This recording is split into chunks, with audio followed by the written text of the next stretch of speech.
บายดี กินข้าวกันน้ำหรือว่าไอมาวันนี้ยังยังทางกินข้าวนี่พ่อแม่น้องไปใส่เบิร์ดไปขุดมัน ไปขุดมันไม่ได้เสื้อผ้ามีเลยบ่พ่อแม่ของน้องยังมีคลองพระอาจารย์กับคุณครูไข่มุกมาฝากแต่ประเทศไทยจากมียังไงบอมตากับโบหูบอมตากับได้เปิดเลยทุกคนจะยกไหวบ่สุก บ่ไหว บ่ไหวเอาจับให้ไอกองก่อนเดี๋ยวไอชิ้นย่อให้ชิ้นห้ามให้มันเป็นชิ้นย่อให้เอาทุกคนเสียเอาขึ้นให้น้องก่อนเพราะว่ามียังแน่เสื้อผ้าพระอาจารย์ฝากมากับคุณครูไข่มุกประเทศไทยทุกคนวันนี้ก็ขอบคุณหลายๆที่ได้ทำบุญนำกันทุกคนเลยเพราะว่าบอมตาก็จัดให้ตามของขอบคุณครูไข่มุกทุกคนไปนำกันเป็นเรื่องขันสารเลย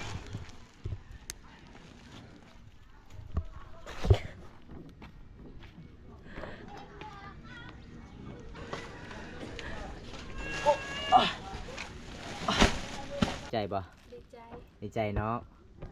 ขอขอบใจละลายเด้อ เป็นอย่างอันนี้เนาะอาชาย อาทรายขิงบ่แมน อันนี้เดสะอันนี้มันยังซานบ่ แมน อ๋อชิค่ายบ่น้อง ขาย ค่ายทองหนึงเท่าไหร่ 5,000 โอ้เบิ่งทุกคนน้องหาเงินหาคำอันนี้ซานอันนี้ขิงเด้อทุกคนทอง5,000กีบอันนี้มันยังเนี่ย ต้องมาแต่ มักทั่วดินบ่ แมน โอ้ขายถึกเนาะโอ้พี่น้องเอ้ยทอง5,000กีบก็คือ5ทองก็คือ25,000กีบถ้าได้เงินแล้วน้องสิซื้อหยัง ซื้อแป้งนัว ซื้อเป็งนัวโอ้ก็คือบ้านเฮาต้องหาเงินหาคำต้องแบบนี้เนาะไปขายอยู่เมืองหรือว่าขายอยู่บ้านเนาะ ขายอยู่เมือง เขาไปขายอยู่เมืองผู้โอ้เวลาไปขายย่างเอาหรือว่าขี่รถจักร ยางเอา ย่างเอาดีใจบ่ได้เครื่องผู้ใหญ่ใจะดีให้มื้อ ใจ นี้ดีใจเนาะ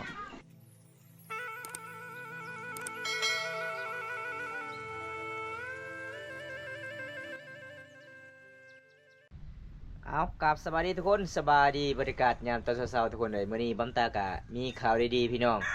มีผู้ใหญ่ใจดีจากประเทศไทยเฮามาให้บัมตามาสะพานบุญมาทำบุญมื้อนี้มีอาจารย์พระสำรวยจากจังหวัดกาฬสินธุ์แล้วก็คุณครูไข่มุกพี่น้องเพิ่นก็พาเครื่องมานะบัมตาเครื่องมือซองทุกคนแต่บัมตาก็ดีใจนำพระอาจารย์แล้วก็คุณครูไข่มุกที่พาเครื่องให้แต่ประเทศไทยแล้วก็เมื่อวันนี้บัมตาก็มารับเครื่องในเมืองนองทุกคนบัมตาก็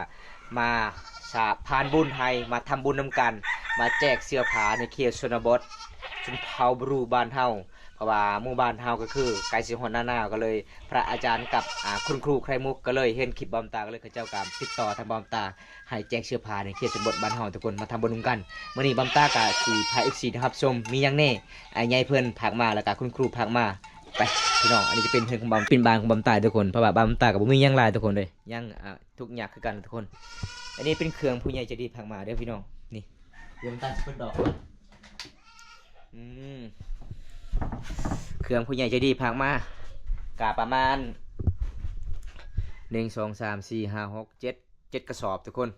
มูลค่ากับประมาณ900,000ปลาย930พี่น้องเครื่องขาผากทางบริษัทเอาทุกคนเดี๋ยวผมตาก็สิมาแจกเสื้อผ้าทงหรือว่าซอบนึงก่อนที่ให้ชาวสุกที่ผู้ใหญ่ใจดีเห็นมื้อนั้นก็เลยให้น้องสุกแน่หลังจากนั้นผมตาสิแจกทาง3หมู่บ้านละลายหมู่บ้านด้วยทุกคนเดี๋ยวมื้อนี้ผมตาก็จัดให้ตามคำขอผู้ใหญ่ใจดีมาทำบุญนำกันพี่น้องอันนี้ก็เป็นบ้านของบอมไตทุกคนเลยเพราะว่าบอมตากับบ่ได้รีวิวบ้านพี่น้องแต่ละเทื่อกับประถ่ายคลิปก็คืออ่องน้องทุกคนเลยมื้อนี้ก็สิเดินทางต่อออกชนบทมาทำบุญนำกันเพื่อ FC แล้วก็เพื่อทุกๆกำลังใจแล้วก็มาทำบุญนำกันกับปราสำรวยจากจังหวัดกาฬสินธุ์แล้วก็คุณครูไข่มุกพี่น้องจะได้กันไปตามชมกันทุกคนเอาทุกคนตอนนี้บอมตาก็เดินทางต่อเด้อทุกคนมื้อนี้ก็สิเข้าหมู่บ้านของสาวสุขพี่น้องเพราะว่ามีไอ้ใหญ่เพื่อนให้บอมตามาทำบุญแล้วก็ช่วยเพื่อนน้องกับบ่มีเสื้อผ้านุ่งก็เลยให้เพื่อนกับพระอาจารย์เพื่อนกับติดต่อทางบอมตาให้ไปสะพานบุญให้ก็เลยวันนี้บอมตาก็สิไปสะพานบุญให้จัดตามให้คำขอผู้ใหญ่ใจดีแล้วก็ขอบคุณหลายๆพระอาจารย์แล้วก็ขอบคุณหลายๆคุณครูไข่มุกครับที่เสียมั่นเลยมั่นใจบอมตามาทำบุญนำกันเมื่อนี้ก็ลุยเต็มที่พี่น้องเลยจัดให้ตามคำขอพระอาจารย์จากพระอาจารย์สำรวยจากจังหวัดกาฬสินธุ์แล้วก็ขอบคุณอีกทีนึงก็คือ คุณครูไข่มุกพี่น้องจากประเทศไทยทุกคนให้บอมตามาทำบุญนำกันไปสะพานบุญมาแจกเสื้อผ้า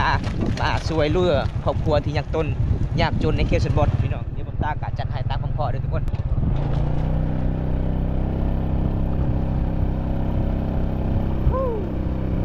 เส้นทางก็จะเป็นแดงๆพี่น้องคันได้พอรถใหญ่นี่แล้วเลยที่พุ่นเลยบอมตากะไปทำบุญทางได้เพราะว่าจะเป็นหมู่บ้านใดก็คือมีแต่รถจักรเก่าๆแล้วทุกคนเลยรถจักรเก่าๆมีแต่พังตลอดเลยซ้อมตลอดเลยทุกคนคันมีรถใหม่ก็คือน่าสิไปไหวอยู่อันนี้บอมตากะไปเวลาไปก็ต้องไปซาๆค่อยๆเลยพี่น้อง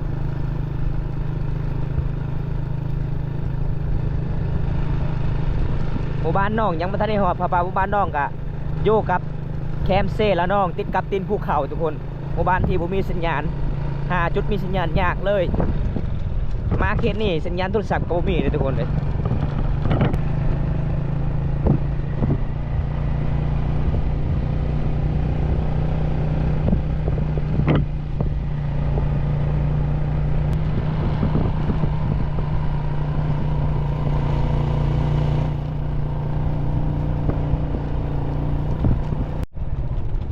นี่ทุกคนก่อนสิฮอดหมู่บ้านน้องก็จะเป็นภูเขาล้วนๆได้เห็นบ่ระยะการเดินทางแต่หมู่บ้านบอมตาหาหมู่บ้านน้องก็ตกประมาณ20กิโลแล้วทุกคนเลยเพราะว่าช่วงนี้ก็ใกล้สิฮอดหน้าหนาวเดินทางมันก็สิลำบากแน่หนาวแห้งหลายเลยทุกคนเลยมื้อนี้ก็สิได้พ่อหรือบ่กับครัวของน้องทุกคน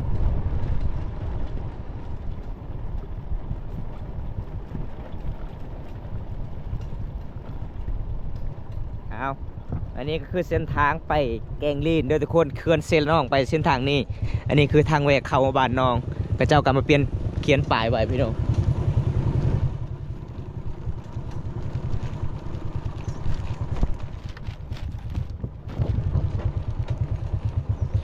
ส่วนไร่เขตชนบทเนี่ยส่วนแรกเขาจะปลูกไม้วิกแล้วก็ปลูกยางโบกเลยส่วนไร่ส่วนมากเนี่ยเขาจะปลูกยางโบกปลูกมันสำปะหลังหลายเลยทุกคนเลย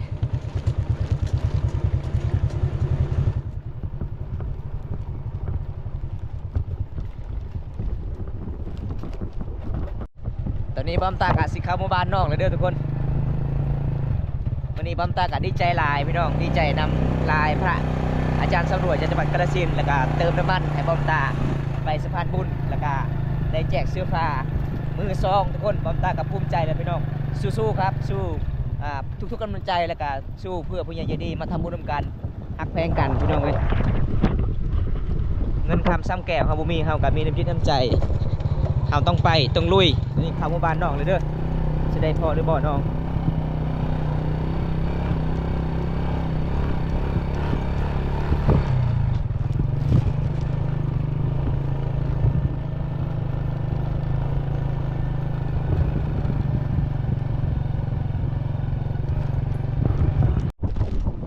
ก่อนสิข่าวเขตชนบทหมู่บ้านนี้ทุกคนเบิ่งนี่พี่น้องเดินสารบ้านช่องเขาเจ้าคือติดกับตีนภูเขาเลยได้อันนี้มันหอดเงินน้องแล้วสิได้พอหรือบ่น้องเด้อทุกคนเลย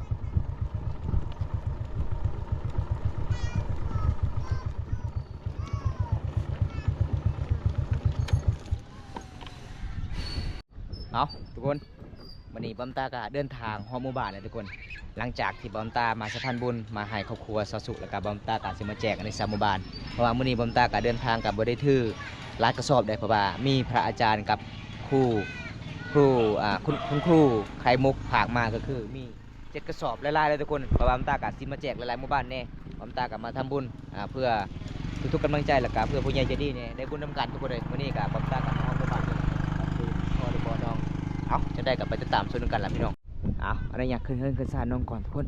คือไม่สมอเลยขึ้นศาลบ้านซองน้องกับประมาณที่นี่เลยมีคนเลยพี่น้องเลยเงียบเลยบ่มีใครเลยทุกคน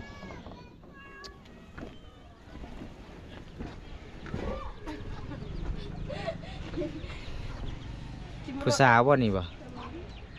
สบายดี สบายดี เฮ็ดหยังไงนี่ อยู่เฮือน เจ้าสิไปไส อยู่เฮือน อยู่เฮือนเป็นหยังขอเจ้านะเป็นหยังขอเจ้า ม มันเป็นหยังใช้ชื่อ ใช่ซื่อซื้อในใดหมู่เจ้า เสือเพชร อาทิตย์อ๋อพ่อแม่จะไปใส่มื้อนี้ก็บ่เห็นอยู่เพื่อนสบายดี สบายดี กินข้าวกินน้ำแล้วบ่ไอ้มามื้อนี้ ยัง ยังบ่ทันกินข้าวอีพ่อแม่น้องไปใส่เบิด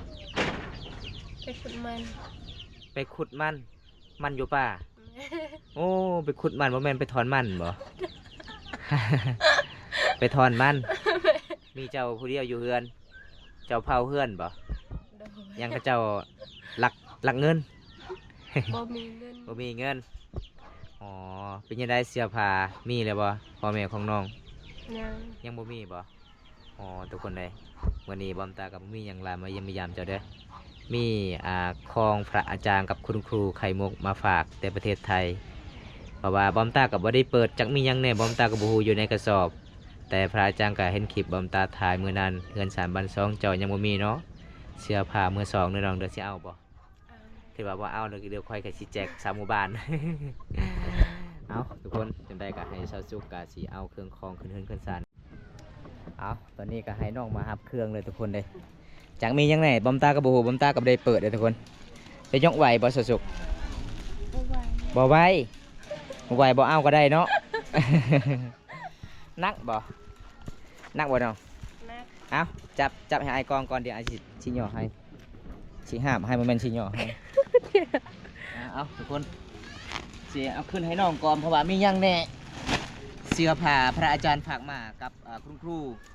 ไข่มุกประเทศไทยทุกคนวันนี้ก็ขอบคุณหลายๆที่ได้ทำบุญนำกันทุกคนเลยเพราะว่าบอมตาก็จัดให้ตามของขอบผู้ใหญ่ใจดีจากประเทศไทยเดี๋ยวบอมตาก็เอาขึ้นคลองขึ้นสารบ้านซอกน้องมื้อนี้บ่ได้พ่อแม่น้องเลยทุกคนที่พ่ออิมแต่น้องผู้เดียวอีพ่อแม่ออกให้เนาะออกให้ออกส่วนก็เลยบอมตากะสิไปเปิดเบิงมีหยังแน่ พระอาจารย์ฝากมาแต่ประเทศไทยจังหวัดกาฬสินธุ์กับคุณครูไข่มุกทุกคนไปนำกันขึ้นเรื่องขึ้นศาลเลย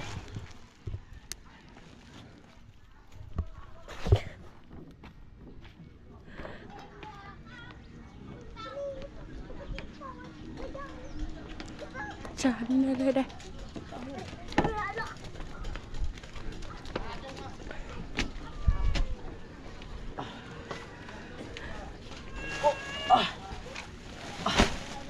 โอ้ยมันหนักเติบเลยพี่น้องเลยเพราะว่าพระอาจารย์ฝากมากับประมาณ7 กระสอบทุกคนมูลค่าฮอดฝากมาแต่ประเทศไทยฮอดสปปลาวเมืองนองก็คือ930,000 กีบเลยทุกคนมูลค่าพี่น้องแล้วก็ขอบคุณอีกทีนึงพระอาจารย์ที่ให้บอมตาได้ทำบุญแล้วก็ที่เสื่อมันและมั่นใจบอมตาแล้วก็ใส่คาน้ำมันรถบอมตามาสะพานบุญให้พี่น้องเฮาก็ได้ทำบุญนำกันทุกคนเลยเพราะว่าบอมตาก็สู้ๆครับสู้เพื่อ FC แล้วก็คุณยายใจดีทุกๆกำลังใจด้วยครับเด้อเอาตอนนี้น้องก็สิปัดกวาดเฮือนซานก่อนน้องว่าคำบ่ได้ปัดกวาดเฮือนซานยันเสื้อผ้าเปื้อน มีหยังเนี่ยอยู่ในกระสอบโดยทุกคนบอมตาก็บ่ได้เปิดมาเด้หลังจากมาฮับเครื่องเมื่อวานนี้ว่าบอมตากะจ้างเขาเจ้าอีกไปฮับเลยทุกคนเลยมีทีมงานไปนำถามว่ามีทีมงานกับฮับบ่ได้เพราะว่าเครื่องมันหลายพี่น้องเลย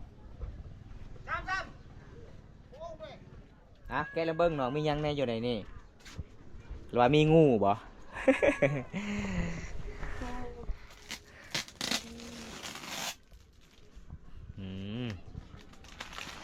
บอมตาแต่เอามากกับบริเปิดเลยน้องแต่ประเทศไทยเลยหลังจากนั้นบอมตากะสิมาแบ่งละลายสาวหมู่บ้านพี่น้อง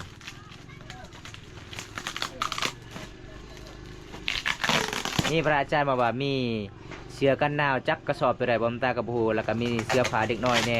บอมตาก็ไม่ได้เปิดมาเลยอันนี้ก็ซิงโศกเอาอันนี้นะ ถึกเสื้อผู้ใหญ่เจ้าก็นุ่งเสื้อผู้ใหญ่เนาะพอได้เข้าป่าเข้าดงเฮ็ดเวียกเฮ็ดงานบอมตาก็ภูมิใจนำหลายๆคุณครูและพระอาจารย์สำรวยจากจังหวัดกาฬสินธุ์ด้วยครับแห้งอยู่เนาะยกขึ้นกระสอบนี่นี่ยังแหน่ออกเลยเอาพอก็ได้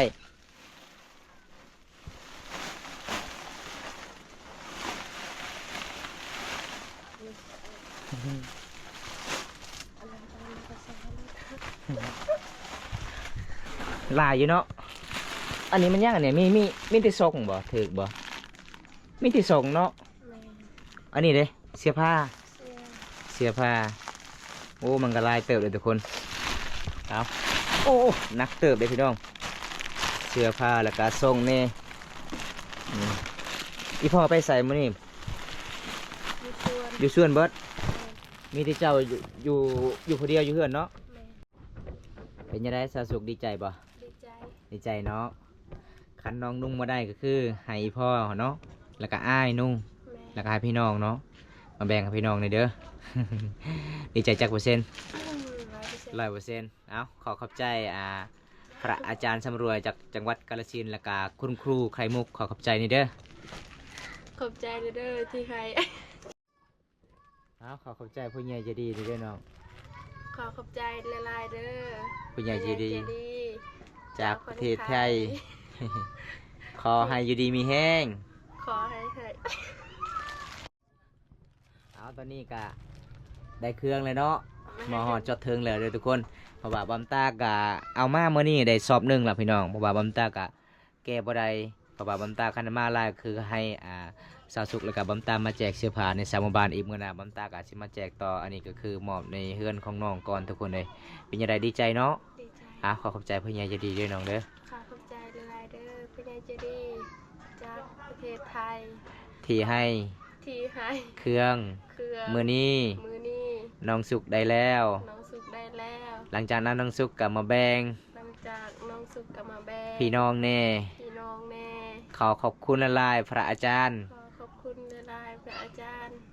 สำรวย สำรวย จากจังหวัดกาฬสินธุ์ จากจังหวัดกาฬสินธุ์ แล้วก็ขอบคุณหลายคุณครู ก็ ขอบคุณหลายๆคุณครู ไข่มุก ไข่มุก ขอให้อยู่ดีมีแห้ง ขอให้มีอยู่ดีมีแฮง ขอให้ร่ำให้รวยเด้อ ให้ร่ำให้รวยเด้อ ปรารถนาสิ่งใด ปรารถนาสิ่งใด ขอให้ได้สิ่งนั้น ขอให้ได้สิ่งนั้น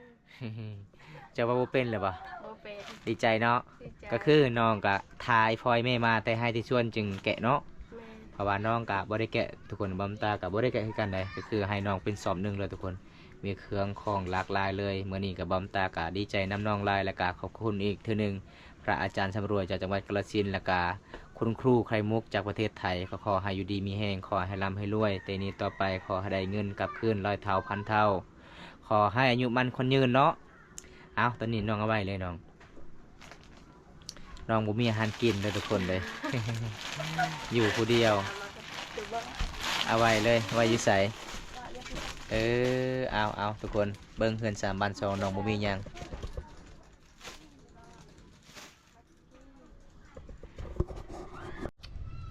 แม่นหยังอันนี้เนาะ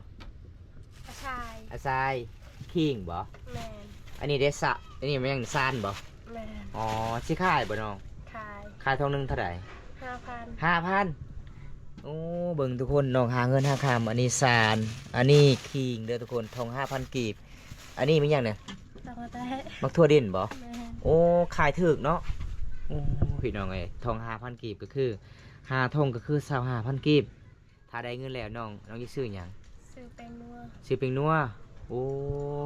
ก็คือบ้านเฮาต้องหาเงินหาคำต้องแบบนี้เนาะไปขายอยู่เมืองหรือว่าขายอยู่บ้านเนาะ ขายอยู่เมือง เขาไปขายอยู่เมืองผู้โอ้เวลาไปขายย่างเอาหรือว่าขี่รถจักร ยางเอา ย่างเอาโอ้หมดมือไปได้แต่25,000 กีบทุกคน เนาะมาตอนนี้น้องกะสิบ่ได้กินข้าวกินน้ำเนาะอันนี้คิงก็คือน้องปลูกมาแต่ไห้บ่ แมน แล้วก็มักทั่วดินเด้ กับปุ้ มาแต่ไห้เบิดซานก็คือหาตามป่าบ่โอ้เก่งเนาะเจ้าเนาะขยันเนาะ ปลูกคิงปลูกมักทั่วดินเด้อทุกคนสาวสุขหมู่บ้านนี่พี่น้องสาวสวยบ้านป่าเด้อทุกคนหาเงินหาคำบ่เป็นก็คือ หาหน่อไม้หาสารมาขายปลูกคิงมาขายปลูกมักถั่วมาขายเนาะเอาพี่น้องมื้อนี้ก็มายามก็บ่มีหยังหลายทุกคนเลยสิพาสินี่ครับชมเบิ่งอีเมลเพิ่นก็หาก็มาแต่ไห้บ่แม่เจ้าบ่ก็มาแต่ไส แม่เขาอยู่เฮือน อยู่เฮือนก็คืออีเมลผู้ที่หนึ่งก็คือออกไห้แล้ว มีเมีย2 คนเนาะโอ้ อ๋อแม่ผู้ที่สองก็คือเผาเจ้ายันเจ้าเอาพัวมื้อนี้ เอาทุกคนมื้อนี้บอมตากะมาสะพานบุญให้ผู้ใหญ่ใจดีจากประเทศไทยแล้วก็คุณครูพี่น้องแล้วก็บอมตากะดีใจน้ำลายพี่น้องเอ้ยตอนนี้บอมตาคือสีมามอบในมือน้องๆแล้วบอมตากะว่าสิกลับบ้านแต่น้องก็เอิ้นบ่ให้กลับกินข้าวกินน้ำก่อนเด้อทุกคนบอมตาก็เลยนั่งกินน้ำข้าวเจ้าก่อนมันเป็นตามประเพณีพี่น้องเฮาต้องเคารพนับถือกันเพราะว่าบอมตากะอีกยังชง3มื้อก็สิเดินต่อแจกละลายหมู่บ้านที่ตามผู้ใหญ่ใจดีบอกให้บอมตาสะพานบุญให้มาทำบุญนำกันเพราะว่ามีพระอาจารย์สำรวจจากจังหวัดกาฬสินธุ์เห็นคลิปบอมตาแล้วก็สงสารเขตชนบทบ้านเฮาไกลสิฮอนหน้าบ่มีเสื้อผ้านุ่งก็เลยพระอาจารย์ก็ติดต่อทางบอมตาแล้วก็คุณครูไข่มุกก็ขอบคุณหลายๆด้วยครับเด้อขอให้อยู่ดีมีแห้งขอให้ร่ำให้รวยตีนี้ต่อไปบอมตาก็สิจัดให้ตามคำขอพระอาจารย์แล้วก็คุณครูทุกคนเอาทุกคนก่อนบอมตาสิกลับบ้านน้องก็ย่อผ้าขาวให้กินก่อนมันเป็นประเพณีเด้อทุกคนถ้าผู้ใดมาเขตชนบทต้องเคารพนับถือประเพณีเขาเจ้าก่อนใจดีหลายเด้อพี่น้องมาได้รับอย่างน้องได้รับผ่านบ่โอ้ก็คือน้องกับมาเกียมไอมาเมื่อนี้น้องกับมาเกียมหลาบเลยโอ้ใจดีเนาะ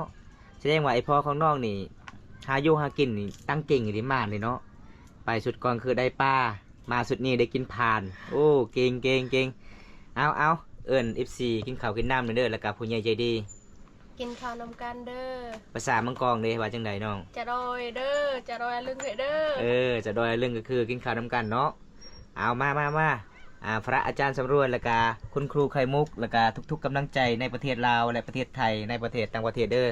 ทุกคนมากินข้าวนำกันมันเป็นตามประเพณีเด้อทุกคนเอาเปิดเลยติ๊กข้าวน้องเดียวบัมตากะสิจำแล้วก็บัมตากะสิกลับบ้านทุกคนเลยประเพณีบ้านเฮาแบบนี้เด้อทุกคนนี่ต้องแบบนี้นี่บ่กินกระยาเด้อพี่น้องเฮาเคารพนับถือประเพณีบ้านเฮาเอาต้องมาฝ่ายมาจำแบบนี้กินข้าวห่วมปากกินปลาห่วมถ้วยเด้อพี่น้องเลยฮักแฝงกันบ่ให้เจ็บบ่ให้ไข้เดินทางสิ่งใดก็ขอให้ปลอดภัยเนาะแบบนี้ก็อิ่มเลยเนาะอ๋อเอากินเลยน้องข่อยบ่กินข่อยอิ่มแล้วเจ้ากินเลยมียังเจ้ายิ้มตลอดนะเจ้าดีใจข่อยบ่กินข้าวบ่ เอาทุกคนเดี๋ยวบอมตากะสีนั่งเล่นนั่งแองกับน้องกองให้น้องกินข้าวกินน้ำก่อนแล้วก็มาเล่นกับน้องพี่น้องหลังจากนั้นบอมตาสิกลับบ้านนะทุกคนเพราะว่าไกลสิฮอดหน้าบอมตากะเดินทางกะเมื่อค่ำกะยันลำบากในเส้นทางทุกคนเลยเอาให้น้องกินข้าวกินน้ำก่อนเด้อทุกคนเอาทุกคนประเพณีบ้านเฮาแบบนี้เด้อพี่น้องเพราะว่าน้องกะกินข้าวกินน้ำแล้วน้องกะสิย่อเอาไว้พี่น้องเลยน้ำก็คักเนาะน้ำเจ้าเนาะ น้ำสร้างบ่น้ำมาดานน้ำสร้างโอ้อยู่บ้านน้องนี่บ่มีบนเขาเจ้าขายน้ำบ่น้ำสะอาดบ่มีโอ้คิดว่าไปตักกินน้ำเสร็จแล้วน้องบ่แม่นเอาน้องกะสิเอาไว้แล้วทุกคนในประเพณีบ้านเฮาคือแบบนี้แหละพี่น้อง